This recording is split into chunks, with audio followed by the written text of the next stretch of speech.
C.S. 루이스라는 영국 크리스천 소설가가 있습니다.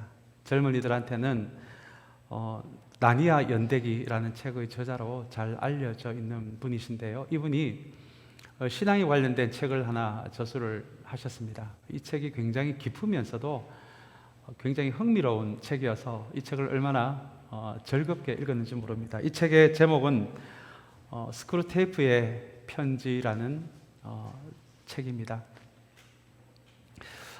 이 책을 제가 왜 흥미롭다고 이야기를 했냐 하면 이 책의 주인공이 악마로 나오기 때문에 그렇습니다.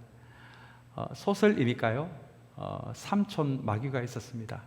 평생을 마귀 생활을 하다가 이제 은퇴를 앞두고 이제 막 마귀 생활을 시작하는 조카 마귀에게 그동안의 평생의 노하우를 전달하는 책이 바로 이 스크루테이프의 편지라는 소설입니다. 이 책을 한번 읽어보시면 지금 이 시기에도, 이 시대에도 사탄이 어떻게 일하고 있는지, 움직이고 있는지를 우리가 가늠해 볼 수 있는 참 추천하고 싶은 책 중에 하나입니다. 이 삼촌 마귀는 평생의 마귀 생활을 통해서 어떻게 하면 크리스천들이 하나님의 은혜에서 멀어지게 할 수 있는지 자기만의 노하우를 이 책에 잔뜩 담았습니다. 그 중에 한 4가지만 먼저 소개하기를 원하는데요. 첫 번째 조언은 이것입니다. 기쁨과 쾌락을 혼돈시켜라 라는 조언입니다. 기쁨은 하나님이 우리에게 주시는 것이죠. 굉장히 관계적인 감정이 기쁨입니다. 하나님과 우리가 올바른 관계 안에 있을 때, 공동체 안에서 서로 올바른 관계 안에 있을 때 우리는 주일에 얼굴만 봐도 좋습니다. 왜냐하면 바른 관계 안에 있기 때문에 그렇습니다. 바른 관계에서 나오는 감정, 이것을 기쁨이라고 하는데요. 이 삼촌 마귀는 이 기쁨과 유사한 비슷한 쾌락이라는 감정을 만들어서 크리스천들로 하여금 기쁨을 선택하지 않고 비슷한 쾌락을 선택하는 그 전략이 꽤 성공적이었다고 그렇게 조카 마귀에게 자기의 전략을 조언으로 남깁니다. 이렇게 사탄은 지금도 하나님이 우리에게 주시는 가장 좋은 것과 비슷한 것을 만들어서 그것을 혼돈하게 하는 방향으로 지금도 일하고 있다라고 하는 것이 이 C.S. 루이스가 이 책을 통해서 이야기하고 있는 지금도 마귀가 일하는 방식입니다. 두 번째 조언은 하나님 앞에 겸손과 사람들 앞에서의 열등감과 소심함을 또 혼돈시켜라 라는 조언이더라고요. 이 조언도 제가 읽다가 보니 옛날에 저의 모습을 조금 보는 것 같아서 마음이 좀 찔리기도 했습니다. 우리는 대개 사람들 앞에서의 열등감이나 소심함을 하나님 앞에서 우리가 보일 수 있는 겸손으로 착각할 때가 있습니다. 여러분, 열등감, 소심한 마음, 이거는 하나님이 주시는 마음이 아니거든요. 결코 이것이 겸손이 될 수가 없습니다. 그러나 나의 열등감이나 낮은 자존감을 하나님 앞에서의 겸손으로 착각하게 만드는 그 방법을 쓰니까 크리스천들이 진짜 하나님의 은혜에서 멀어지더라라는 이 삼촌 마귀의 두 번째 조언입니다. 세 번째는 크리스천들을 현재가 아닌 과거나 미래에 매여서 살아가게 하라는 조언이었습니다. 우리 창세기에서 보는 우리 사람을 향한, 인간을 향한 하나님의 마음은 우리가 청지기로 살아가는 것입니다. 우리에게 하나님이 주신 그 수많은 시간들, 물질들, 이 모든 것은 우리의 것이 아니라 창세기에 의하면 하나님이 우리에게 맡기신 것이라는 정신이 있습니다. 그래서 우리를 청지기라고 합니다. 하나님께서 우리에게 맡기신 것을 현실의 삶에서 충실히 관리하다가 그것을 언젠가는 하나님께 돌려드리는 것, 이것을 청지기의 삶이라고 하는데요. 이 청지기의 삶을 잘 살아가기 위해서는 현실에서 충실히 살아가는 것, 이거 외에는 없습니다. 그래서 사탄은, 이 삼촌 마귀는 크리스천으로 하여금 이 현실에 충실하지 못하도록, 과거에 매여서 살아가도록, 혹은 미래에 아직 다가오지도 않는 미래의 한 시점만을 바라보며 살아가도록 우리를 현실에서 멀어지는 전략을 쓴다는 것입니다. 네 번째도 참 인상적인 그 조언이었는데요. 선인은 먼 곳을 향하게 하고 악인은 가까운 곳을 향하게 하라는 이야기입니다. 여러분, 이게 무슨 의미인지 아십니까? 선인은 먼 곳을 향하게 하라. 이 말은 인간에 대한 좋은 마음은 우리 눈에 보이지 않는 먼 곳에 사는 아프리카 사람을 향하게 해라라는 의미입니다. 대개 우리가 관계 문제를 겪는 것은 우리와 모르는 사람들과 관계 문제를 겪지는 않습니다. 우리가 본 적도 없는 아프리카 사람들과 어떻게 우리의 관계가 깨질 리가 있겠습니까? 그래서 이 마귀의 전략 가운데 하나는 아프리카에 사는 굶주리고 있는 그 아프리카 사람들을 향해서는 내한테 있는 선의를 품게 하고, 그러나 내 옆에 있는 사람들, 내 가까이에 있는 사람들에게는 악의를 품게 해서 우리가 선한 마음을 생각할 때는 추상적인 것이 되게 하고 상상 속에나 있는 것으로 존재하는 멀리 있는 아프리카 사람들을 향해만 있게 하면서 가까이에 있는 사람들에게는 계속 실망을 시키고 상처를 서로 주고받게 해서 가까이에 있는 사람에게는 악의를 품게 하는 그 방식대로 크리스천들을 몰아가면 진짜 하나님이 주시는 좋은 것에서 멀어지게 할 수 있다라는 이 삼촌 마귀의 조카를 향한 조언이었습니다. 여러분, 제가 이 책을 읽으면서 저의 머리에 한 가지 떠오르는 단어가 있었는데요. 그 단어가 바로 분별력이라는 단어였습니다. 실제 C.S. 루이스가 쓴 이 책처럼 그렇게 마귀가 내 인생에도 그렇게 일을 한다면 나는 어떻게 기쁨과 쾌락을 구별할 수 있을까? 어떻게 열등감과 낮은 자존감과 겸손을 구별해서 내가 잘 선택할 수 있을까? 혹은 내가 이것을 구별하지 못한다면 하나님의 자녀가 된 나도, 이미 자녀가 된 나도 이것을 구별하지 못한다면 내 인생은 앞으로 어떻게 되는 것일까? 이것이 고민이 되었습니다. 우리가 경험하는 대로 우리의 삶은 수많은 선택으로 가득 차 있습니다.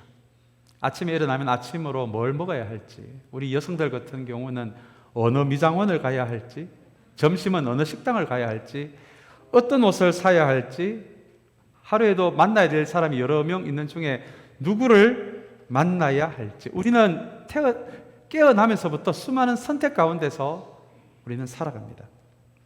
그러나 여러분, 제가 방금 말씀드린 이런 부분들은 설사 우리가 조금 잘못 선택하더라도 우리 인생 전체에 오는 데미지는 크지는 않습니다. 까짓 거 머리 한번 잘못 깎으면 여러분 한 달만 모자 쓰고 다니면 되잖아요.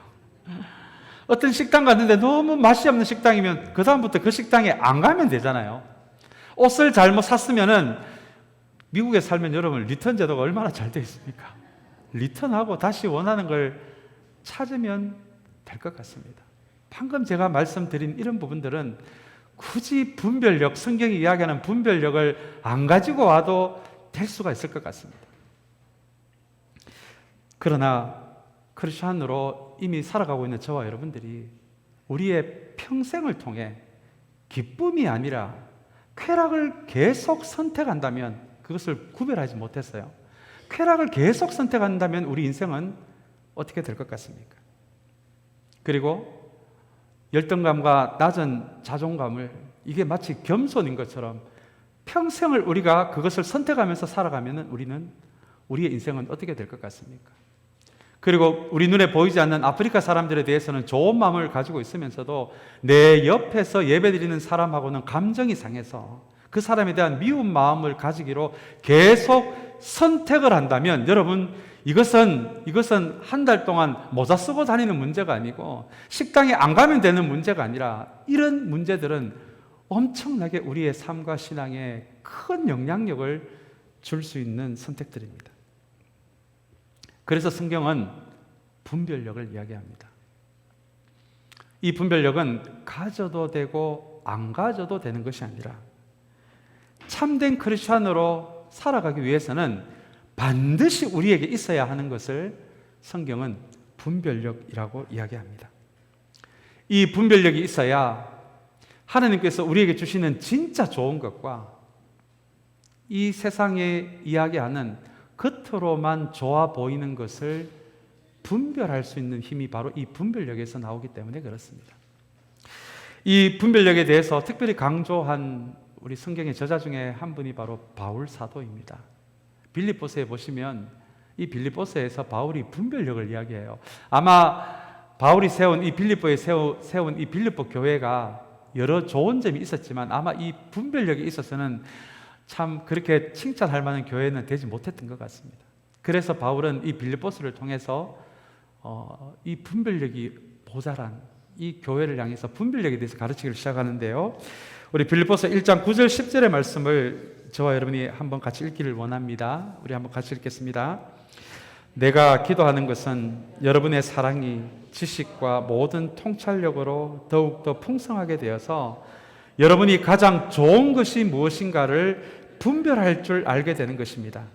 그리하여 여러분이 그리스도의 날까지 순결하고 흠이 없이 지내며 라는 말씀입니다. 제가 참 좋아하는 말씀 중에 하나입니다. 교회 공동체도 분별력이 없으면 하나님이 기뻐하시지 않는 결정을 할 수가 있잖아요. 아마 빌립보 교회가 그런 교회였던 것 같습니다. 그래서 바울은 이 빌립보서 말씀을 통해서 어떻게 하면 교회 공동체가 분별력을 가질 수 있는지를 가르쳐주고 있는데요. 여러분 9절의 말씀을 가만히 보시면 먼저 사랑을 이야기합니다. 교회 공동체 안에 서로를 향한 진실된 사랑이 먼저 있어야 한다. 그래야 이 교회 전체를 위해서 정말 좋은 것을 분별할 수 있게 된다는 의미고요. 그 다음에 나오는 것이 지식입니다. 지식은 하나님에 대한 바른 지식이에요. 예수님에 대한 바른 지식입니다. 인간에 대한 죄에 대한 교회에 대한 바른 지식을 의미합니다. 먼저 공동체 안에 사랑이 있어야 하고요. 그 사랑 위에 하나님에 대한 교회에 대한 인간에 대한 올바른 지식이 있어야 합니다. 그리고 나서 바울은 거기에다가 뭐를 풍성하게 해야 된다고 이야기하냐면 통찰력을 이야기합니다. 여러분 통찰력이 무엇입니까? 통찰력은 전체를 볼 수 있는 능력이에요. 통찰력이 없는 사람은 눈에 보이는 대로만 판단합니다. 그러나 통찰력이 있는 사람은 전체를 볼 줄 알고요. 다른 사람이 보지 못하는 이면을 볼 줄 알게 됩니다. 그렇다면 교회 공동체가 어떻게 하면 분별력을 갖출지 이 말씀을 보니까 좀 알 것 같아요. 공동체 안에 서로를 향한 진실한 사랑이 있어야 합니다. 이 사랑이 없는데 어떻게 분별력이 움직일 수가 있겠습니까? 그리고 하나님에 대한 올바른 지식이 있어야 합니다. 그리고 통찰력이 있어야 합니다. 이 세 가지를 너희가 연습할 때 너희 빌립보 교회는 분별력 있는 교회가 될 수 있다라고 하는 것이 빌립보서의 말씀입니다. 사랑하는 여러분, 저는 이 빌립보서 말씀을 읽으면서 우리 교회를 향한 마음도 막 일어나더라고요. 사랑하는 여러분, 우리 교회 다른 중요하게 우리가 소중히 갖고 가야 할 부분도 많지만 오늘 이 말씀을 대하면서 특별히 우리 참사랑 교회가 분별력 있는 교회가 되시기를 주님의 이름으로 축복합니다. 우리는 지금 무엇이 선인지 그 기준선이 애매모호한 시대를 우리는 살아가고 있습니다. 이 문화가 악으로 오염되어져 가는 일상 속에 살다 보니 어쩌면 이것이 당연한 것처럼 여겨질 때도 있는 것 같아요. 그래서 이 시대에 이런 교회도 필요하고 저런 교회도 필요하지만 특별히 선악이 모호해지는 이 시대에 더욱더 필요한 것은 바로 분별력 있는 교회입니다. 분별력 있는 교회가 되기 위해서 사랑하는 여러분, 우리 참사랑교회 우리 공동체 안에 진실한 사랑을 껍데기뿐인 사랑, 서로 인사만 하는 사랑이 아니라 서로의 부족한 부분을 드러내도 부끄럽지 않는 진실한 사랑을 먼저 나눌 수 있는 교회가 되시기를 소망합니다. 그 위에 하나님에 대한, 예수님에 대한, 교회에 대한, 인간에 대한, 죄에 대한 바른 지식이 쌓여져 가고 그 위에 통찰력을 가지게 될 때 우리는 이 세상 속에서도 무엇이 선인지, 무엇이 악인지, 무엇이 정말 주님께서 우리에게 주시는 정말 좋은 것이 무엇인지를 분별할 수 있는 힘이 바로 거기서 생긴다는 것입니다. 사랑하는 여러분, 다시 한번 우리 참사랑교회 무엇보다도 분별력 있는 교회로 세워지게 되기를 주님의 이름으로 축복합니다. 우리 에베소서 5장 10절도 같은 맥락의 말씀입니다. 우리 5장 10절 말씀 한번 같이 읽겠습니다. 주님께서 기뻐하시는 일이 무엇인지를 분별하십시오라고 이야기를 합니다. 이 말을 여러분 뒤집어 보면 이렇습니다. 우리가 크리스찬이 되었지만 주님께서 기뻐하시는 일이 무엇인지를 분별하지 못할 수도 있다라는 말씀이 되기도 합니다. 미국의 역사 가운데 이전에 과거의 역사입니다. 조금은 부끄러운 흑역사가 하나 있죠. 그것이 바로 노예선을 타고 아프리카에 가서 그 단란했던 가정을 깨면서까지 아프리카 사람들을 노예로 끌고 온 역사가 미국의 부끄러운 역사의 한 부분으로 남아 있습니다. 그 시대 관련된 제가 책을 읽다가 보니까요, 그 노예선을 타고 간 한 백인 선원에 관련된 그런 내용을 보고 참 마음이 아팠던 기억이 납니다. 그 아프리카에 가서 노예를 잡으러 간 그 노예선의 선원 중에 한 명의 손에 놀랍게도 성경책이 들려져 있습니다. 이 사람은 노예를 잡으러 간 사람이지만 크리스찬이었던 것 같아요. 그 사람은 아침마다 성경을 읽습니다. 그리고는 이렇게 기도합니다. 하나님, 오늘 하루도 노예를 잘 잡게 하여 주시옵소서. 노예를 잡는 과정 가운데 안전하게 나를 지켜 주시옵소서. 이 부분을 읽으면서 너무 마음이 아팠어요. 크리스찬이 되어도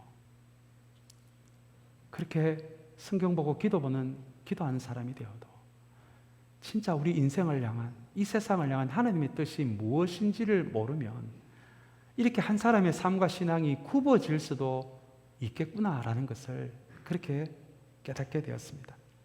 그래서 바울은 에베소서 5장 10절에서 주님께서 기뻐하시는 일이 크리스찬만 되면 자동으로 되는 것이 아니라 분별하라고 이야기합니다. 분별하지 않으면 이 노예선을 탄 백인 선원처럼 성경책을 붙잡고도 하나님이 기뻐하시지 않는 일을 하면서 평생 살아갈 수도 있겠다라는 것을 깨닫게 해주는 말씀이 에베소서 5장 10절의 말씀입니다.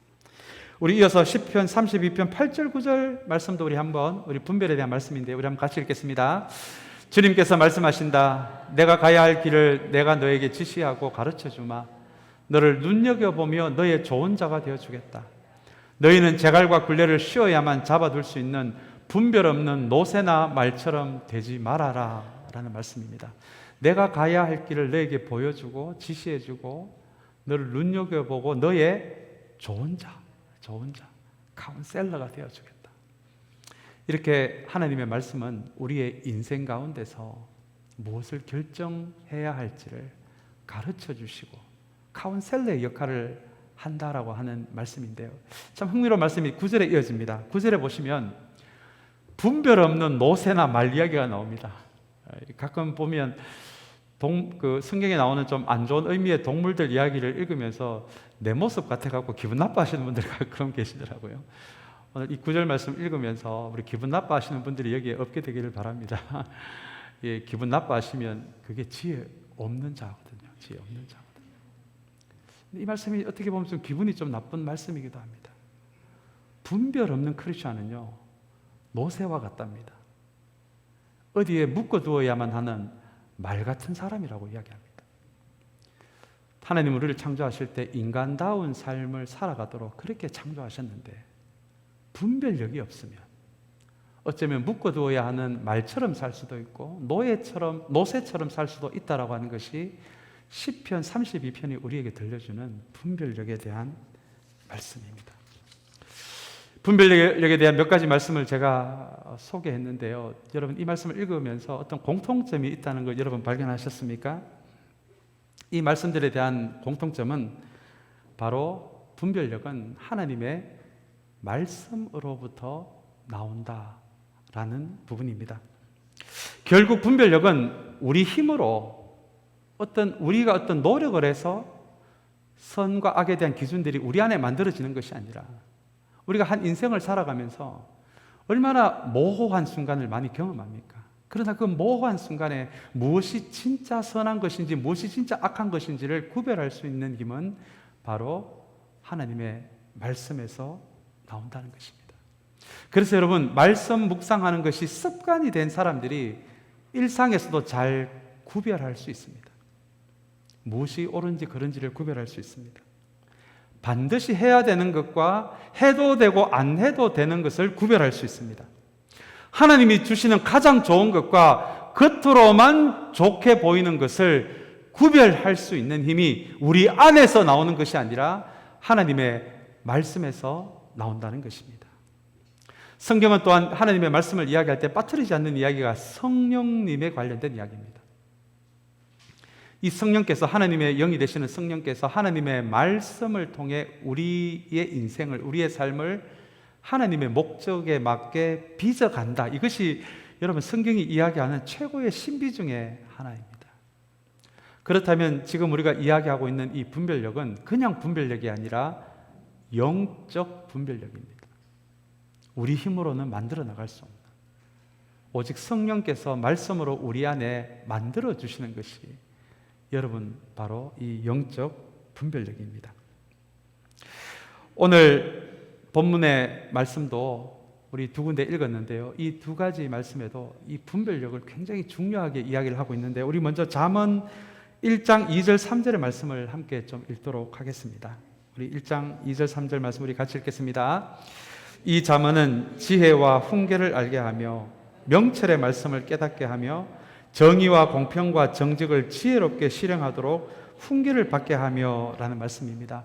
여러분, 잠언의 말씀을 대할 때 우리가 한 가지 기억해야 할 것은, 이 잠언이 가지고 있는 핵심 메시지 중에 하나는 하나님의 말씀은 우리를 구원에 이르게 하는 하나님의 능력이 될 뿐만 아니라 우리의 일상에서 무엇을 선택하며 살아가야 할지를 도와주는 지혜가 된다라고 이야기합니다. 그래서 여러분, 예수 믿고 구원받기만 하면 전부 다가 아니에요. 이 잠언의 말씀에 의하면 일상에서도 크리스찬다운 선택을 할 수 있어야 그것이 참된 신앙임을 잠언은 우리에게 이야기합니다. 일전에 한번 말씀드린 대로 우리의 신앙이 어떤 자리에 있는가는 여러분 우리의 선택을 보시면 됩니다. 왜냐하면 우리가 일상적으로 내리는 선택을 모아서 여러분 종합해서 한번 보시면 나의 선택을 보면 내가 정말 소중하게 생각하는 것이 무엇인지가 그 안에 드러날 수밖에 없기 때문에 그렇습니다. 나는 하나님을 믿는 크리스찬이라고 말하지만 나의 선택을 모아서 보시면 내가 실제로 무엇을 믿고 있는지가 나의 선택 안에 여러분 나타날 수밖에 없습니다. 그래서 나의 신앙의 자리가 내가 얼마만한 신앙의 자리에 있는 사람인지 다른 사람이 어떻게 판단할 수가 있겠습니까? 그거는 하나님만 아시는 부분이거든요. 그러나 나의 신앙을 내가 어느 정도의 신앙 사람인지 여러분 알고자 한다면 나의 선택을 모아서 보십시오. 내가 정말 실제로 믿고 있는 것이 무엇인지가 나의 선택 안에 드러나 있습니다. 그래서 잠언은 우리에게 지혜를 이야기합니다. 오늘 말씀처럼 훈계를 이야기합니다. 명철을 이야기합니다. 지혜, 훈계, 명철은 일상에서 우리로 하여금 올바른 것을 선택하게 해주는 하나님의 말씀이 하는 또 다른 일이기 때문에 그렇습니다. 여러분, 지혜가 무엇입니까? 어떤 상황에서 내가 어떻게 행동해야 할지를 아는 것입니다. 어떤 상황에서 내가 무엇을 말해야 할지를 아는 것입니다. 지혜는 내가 알고 있는 지식 가운데 어떤 지식을 이 상황 가운데서 써야 할지를 아는 것입니다. 여러분, 지식만 가지고 결정하기 애매할 때가 얼마나 많이 있습니까? 그래서 우리에겐 지혜가 필요하거든요. 근데 솔로몬이 왕으로서 생활하다 보니까 내가 하나님의 말씀을 계속 묵상하다 보니 하나님의 말씀이 내가 어떤 상황에서 무엇을 말하고 어떻게 행동하고 어떤 지식을 사용해야 할지를 알게 하더라라는 고백이 되기도 합니다. 또한 하나님의 말씀은 우리에게 2절에 보면 훈계가 되기도 한다고 합니다. 훈계는 광야 같은 시간을 의미합니다. 하나님은 때로 우리에게 광야 같은 시간을 허락하시잖아요. 고립감도 주시고 고통도 주십니다. 그런데 그 광야를 하나님과 함께 보낼 수만 있다면 이 지혜는 그런 광야와 같은 시간을 통해서도 우리에게 주어진다라고 하는 것이 여러분 하나님의 말씀은 때로는 우리에게 훈계가 되기도 한다라는 말씀의 의미이기도 합니다. 그리고 이어서 나오는 명철은 요즘 말로 하면 통찰력입니다. 아까 말씀드린 대로 전체를 볼 수 있는 능력, 남들이 보지 못하는 이면을 볼 수 있는 능력을 말씀을 묵상하다 보니까 그런 통찰력도 생기더라는 것입니다. 우리 이어서 4절 5절의 말씀도 우리 한번 같이 보기를 원하는데요. 우리 4절 5절 말씀도 우리 한번 같이 읽겠습니다. 어수룩한 사람을 슬기롭게 하여 주며 젊은이들에게 지식과 분별력을 갖게 하여 주는 것이니 지혜 있는 사람은 이 가르침을 듣고 학식을 더할 것이요 명철한 사람은 지혜를 더 얻게 될 것이다 라는 말씀입니다. 여기 4절 5절에서 오늘 말씀의 제목이기도 한 분별력이라는 단어가 나옵니다. 하나님의 말씀이 우리에게 지식을 준대요. 이 지식은 하나님에 대한 바른 지식을 의미합니다. 그리고 하나님의 말씀이 4절 후반부에 보시면 뭐를 준다고요? 분별력을 준답니다. 무엇이 선한 것인지 옳은 것인지, 어느 것이 진짜 하나님께로부터 온 것인지, 이것을 분별할 수 있는 분별력을 우리에게 준다라고 그렇게 이야기합니다. 그래서 이 말씀을 통해서 우리가 천국 가는 것도 중요하지만, 너무너무 중요하지만, 또한 하나님이 우리에게 원하시는 것은 이런 지혜와 훈계와 명철과 지식과 분별력을 가지고 우리가 일상에서도 크리스천다운 선택을 하며 살아가는 일상의 크리스천이 되는 것도 너무너무 중요하다라고 가르쳐 주는 것이 여러분 잠언의 말씀입니다. 2년 전의 통계입니다만은 2020년 통계입니다. 우리나라에 참 이단들이 많은데요, 공식적으로 등록된 자칭 하나님, 자칭 예수님에 대한 통계가 나온 걸 제가 본 적이 있습니다. 우리나라에 보니까 지금 현재 자칭 하나님이 10명 있다고 합니다. 예. 등록된 예, 자칭 하나님이고요. 여러분, 자칭 예수님이 몇 명이나 있는지 아십니까? 50명이나 됩니다. 우리나라에 자칭 하나님, 자칭 예수님을 따라 그 사람들 뒤를 따라간 사람이 전체적으로 한 200만 정도가 된다고 해요. 여러분, 아무리 크리스천이 되었다라고 할지라도 말씀을 가까이 하지 않으면, 말씀 묵상하는 사람이 되지 않으면 그 말씀이 그 사람의 분별의 기준이 되지를 못합니다. 이 사람들 가운데 상당히 많은 수가 기존의 크리스천 신자들이었어요. 말씀이 기준이 되지 못하고 사람을 따라가니까 이런 일이 벌어지는 것입니다. 그래서 여러분, 이 분별력이 너무너무 중요한 것 같아요. 오늘 이렇게 하나님의 말씀에서 비로소 분별력이 나온다라는 이 말씀을 대하면서 사랑하는 여러분, 저와 여러분의 신앙은 아무리 유명한 목사라도, 아무리 잘 알려진 목사라도 사람을 따라가는 것이 아니라 우리에게 진리가 되는 하나님의 말씀을 따라갈 수 있는 우리 모두가 되시기를 주님의 이름으로 축복합니다. 말씀을 따라가면 여러분, 어떻게 분별력을 잃을 수가 있겠습니까? 그러나 사람을 따라가면 분별력을 잃게 됩니다. 우리 신앙은 진리가 되는 말씀을 따라가는 그 신앙이지 사람을 따라가는 것이 아닙니다. 그래서 우리가 유튜브를 볼 때도 조심해야 합니다. 무조건 하나님을 이야기한다고 해서 무조건 듣고 은혜를 받으면 안 되거든요. 그 분별력이 있어야 되는 것입니다. 오늘 정말 분별력을 잃고 진리의 말씀이 아니라 사람을 따라가는 이단들이 이렇게 우리나라에 많은 것을 바라보면서 오늘 다시 한번 이 예배 참석한 저와 여러분은 분별력의 사람, 영적 분별력을 갖춘 사람들로 다시 한번 하나님 앞에 서게 되기를 주님의 이름으로 축복합니다. 이제 우리 마지막으로 로마서 말씀을 우리 함께 읽기를 원합니다. 분별력에 대한 어떻게 보면 최고의 말씀이 이 로마서의 말씀인 것 같아요. 우리 12장 1절 말씀 우리 한번 같이 읽겠습니다. 형제 자매 여러분, 그러므로 나는 하나님의 자비하심을 힘입어 여러분에게 권합니다. 여러분의 몸을 하나님께서 기뻐하실 거룩한 산 제물로 드리십시오. 이것이 여러분이 드릴 합당한 예배입니다라는 말씀입니다. 여기 여러분 가만히 보시면 산 제물이라는 표현이 나와요. 그리고 예배라는 표현이 나옵니다. 바울은 로마에 있는 교회 공동체에 보내는 이 편지 로마서에서 주일에 우리가 드리는 이 예배와는 다른 종류의 예배를 지금 가르쳐주고 있습니다. 이것이 결론부터 말하자면 이 삶으로 드리는 예배입니다. 여기 산제물이라는 단어가 나와요. 구약 시대에는 우리가 짐승을 죽여서 예배를 드렸습니다.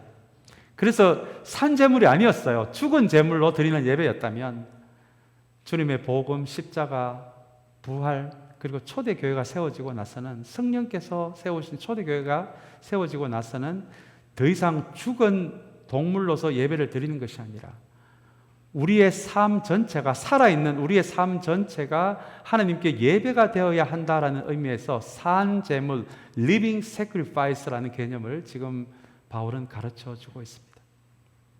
산제물이 여러분 어떤 의미일까요? 이것은 주일에 드리는 예배의 자리뿐만 아니라 우리가 살아서 움직이는 모든 일상의 자리에서의 우리의 삶도 어떤 의미에서는 하나님께 예배가 될 수 있다. 이것을 지금 바울은 가르쳐주고 있습니다. 오늘 이 의미대로 한다면 오늘 이 예배를 마치고 교제를 하시고 점심을 드시고 난 다음에 차를 타고 교회를 떠나는 순간 주님 다음 주 뵙겠습니다가 아니라 떠나는 그 순간에 또 다른 삶으로 드리는 예배가 시작되는 것입니다. 그것이 우리의 몸 전체로 드리는 living sacrifice로 드리는 예배입니다. 그렇다면 이 살아있는 예배가 어떤 의미인지 우리 2절의 말씀에 자세히 나와 있는데 우리 2절의 말씀 우리 한번 마지막으로 함께 읽겠습니다. 하나님의 선하시고 다시 읽겠습니다. 여러분은 이 시대의 풍조를 본받지 말고 마음을 새롭게 함으로 변화를 받아서 하나님의 선하시고 기뻐하시고 완전하신 뜻이 무엇인지를 분별하도록 하십시오라는 말씀입니다. 여러분 이게 무슨 말씀입니까? 우리 1절에서 이야기한 이 예배가 뭔지를 이야기를 해주는데요. 그 예배가 뭐냐 하면 일상에서 무엇이 선한 것인지 악한 것인지 무엇이 하나님께로부터 온 진짜 좋은 것인지 겉으로만 보이기에 좋은 것인지 그것을 분별하는 것을 바울은 또 다른 예배라고 이야기하고 있습니다. 여러분 이거 얼마나 중요한 말씀인지 모릅니다. 주일에 드리는 이 예배와 함께 분별력 있는 삶을 살아가는 것, 이것을 우리의 삶으로 드리는 또 다른 예배라고 바울은 지금 이야기하고 있습니다. 먼저 2절에 보시면 이 시대의 풍조라는 말이 나와요. 요즘 말로 하면 이 시대에 인기 있는 사고방식이라고 말해도 좋을 것 같습니다. 그 시대는 바울이 살았던 시대는 로마 제국의 시대였어요. 전 세계를 다스렸습니다. 이 로마 제국의 최고의 가치는 돈과 번영이었습니다. 이 기준으로 모든 사귐이 이루어졌고 관계가 만들어졌습니다. 바울은 이게 걱정이 되었던 거예요. 여기 본받지 말고라는 것은 이 원어에 의하면 순응이라는 의미입니다. 순응은 가만히 있어도 내 안에 흘러 들어오는 거예요. 우리가 의식하지 않고 숨을 쉴 때 공기가 우리 안에 들어오는 것처럼 마치 이 세상을 움직이고 있는 인기 있는 사고방식은 우리가 노력하지 않고 가만히 숨만 쉬어도 우리 안에 흘러 들어올 수 있다라는 의미입니다. 바울은 지금 주님의 십자가와 부활로 세워진 로마 교회 안에 로마 제국의 가치가 들어와서 이 예수님의 가치가 변질될 수도 있다는 것을 염려하면서 그것을 잘 구별할 수 있는 삶이 우리의 삶으로 드리는 또 다른 예배다라는 것을 지금 가르쳐주고 있는 것입니다. 그렇다면 2절에 나오는 하나님의 기뻐하시고 온전하신 뜻은 무엇이겠습니까? 어렵지 않습니다. 주님의 사랑과 정의, 은혜와 믿음, 나눔과 존중, 아마 이런 부분들이 우리 이 땅에 있는 교회들을 향한 하나님의 뜻일 것 같아요. 그렇다면 로마 제국의 돈과 번영, 힘, 그리고 주님의 가치인 사랑과 은혜, 믿음, 정의, 나눔, 존중, 이것을 우리의 일상생활에서 잘 분별할 수 있는 삶. 그래서 정말 하나님이 원하시는 그 가치대로 내 삶을 만들어가는 삶, 그것을 바울은 지금 우리가 삶으로 들어야 하는 또 다른 예배라고 우리에게 가르쳐 주고 있습니다. 이제 말씀을 뵙기를 원합니다. 우리 종교개혁을 한 칼빈이라는 분이 계십니다. 이분이 이런 재밌는 이야기를 해요. 마귀가 감당이 안 되는 크리스찬이 있는데 저를 한번 따라해 주시기를 바랍니다. 뜨거우면서도 생각하는 크리스찬. 예, 이게 칼빈이 이야기하는 마귀가 감당이 안 되는 크리스찬이라고 합니다. 뜨거움이 없이 지식만 가지고 있는 냉랭한 크리스찬, 마귀가 다루기가 쉽답니다.